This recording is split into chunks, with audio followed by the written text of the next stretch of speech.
YSR Congress party 5 సంవత్సరాల పరిపాలనలో జగన్మోహన్ రెడ్డి ముఖ్యమంత్రిగా చేసిన 5 సంవత్సరాలు వాళ్ళు సోషల్ మీడియా వేదికగా ఎంత నీచంగా ప్రవర్తించారో, ఎంత అసహ్యకరంగా వ్యవహరించారో రాష్ట్రం అంతా చూసింది, ప్రజలు చూశారు.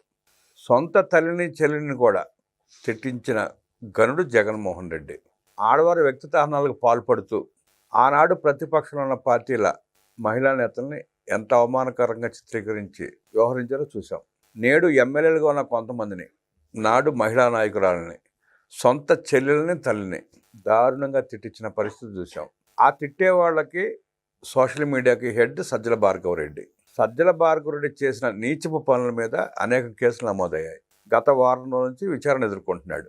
అధికారం పోయిన తర్వాత కూడా ఎంత నీచంగా దిగజారిపోయి వ్యవహరిస్తున్నారో ప్రభుత్వం మీద, ప్రభుత్వ పెద్దల మీద, ఆఖరికి చంద్రబాబు నాయుడు గారి మీద కూడా పోస్టర్లు, ఫేక్ వీడియోలు తయారు చేసి ప్రజల విషయాన్ని నింపే ప్రయత్నం ఎలా చేస్తున్నారో చూస్తున్నాం.